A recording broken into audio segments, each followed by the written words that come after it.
Picture this: a metal tube weighing as much as 400 elephants lifts off the ground, defies gravity, and accelerates to over 17,000 miles per hour in just 8.5 minutes.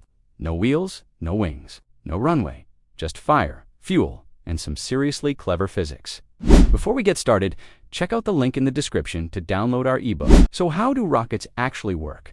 And why is getting to space so ridiculously hard? Stick around, because the answer is way cooler than you think.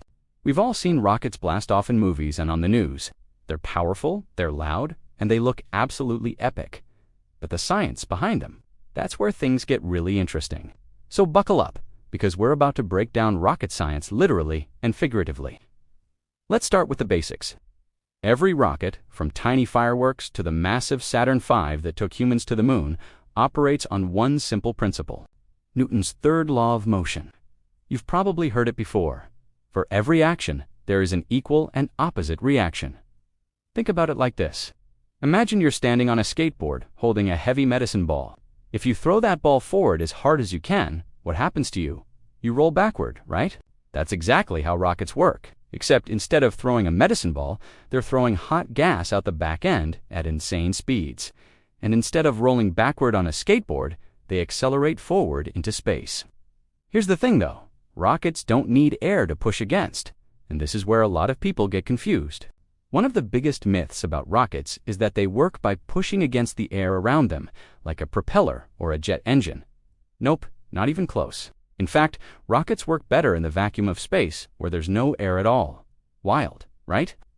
Jet engines need air because they suck it in, compress it, mix it with fuel, and create thrust. But rockets, they bring everything they need with them: fuel and oxidizer. The oxidizer is basically the oxygen the fuel needs to burn. And because they're not dependent on the atmosphere, rockets can work anywhere, even in the complete emptiness of space. So if rockets aren't pushing against anything, how do they create thrust? Here's where it gets really interesting. Inside a rocket engine, you've got two main ingredients: fuel and oxidizer. In the Saturn V, for example, that was liquid hydrogen and liquid oxygen. These two liquids get pumped into the combustion chamber, where they mix and ignite.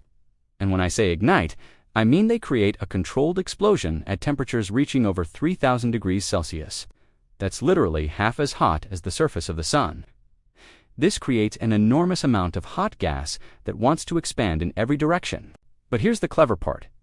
The rocket engine is designed with a nozzle at the bottom, a carefully shaped opening that only lets the gas escape in one direction, downward. As millions of molecules of gas blast out the bottom at supersonic speeds, the rocket experiences an equal and opposite force pushing it upward. It's not magic, it's momentum conservation, and the amount of thrust this creates. The space shuttle's main engines alone produced over 1.5 million pounds of thrust. That's like having 37 Boeing 747s strapped to your back. Here's something that'll blow your mind. The Saturn V rocket that took astronauts to the moon burned through 15 tons of fuel every second during the first stage. In the 2.5 minutes the first stage was firing, it consumed enough fuel to fill 54 Olympic-sized swimming pools, and that was just to get it 42 miles up. Space is hard.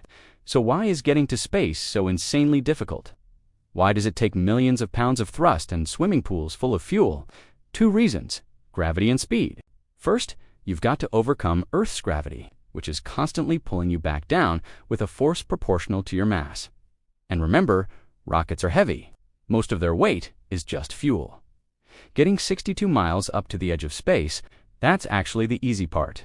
The hard part is going fast enough to stay up there. To reach orbit, you need to be traveling at approximately 17,500 miles per hour sideways around the Earth. At that speed, you're falling toward Earth due to gravity. But you're also moving forward so fast that you keep missing it. That's what an orbit is: controlled falling. This is why rockets don't just go straight up. They gradually tip over as they climb, building up that crucial horizontal velocity. It's not enough to leave the ground. You have to go fast enough that Earth's curve drops away beneath you as quickly as you're falling toward it. Want to know something crazy? About 90% of a rocket's weight at launch is just fuel. The actual payload, the part that matters, the satellites or astronauts going to space, that's usually less than 5% of the total mass. This is why rockets use stages. As fuel gets used up, they literally throw away the empty tanks to reduce weight. Less weight means less fuel needed, which means more efficiency. It's like the ultimate weight loss program, but for spacecraft. Now, not all rockets work the same way. There are solid rocket boosters, like the ones on the space shuttle, which basically work like giant fireworks. Once you light them, they burn until they're empty. No throttle control, no stopping. Then there are liquid-fueled rockets, which can be throttled and shut down.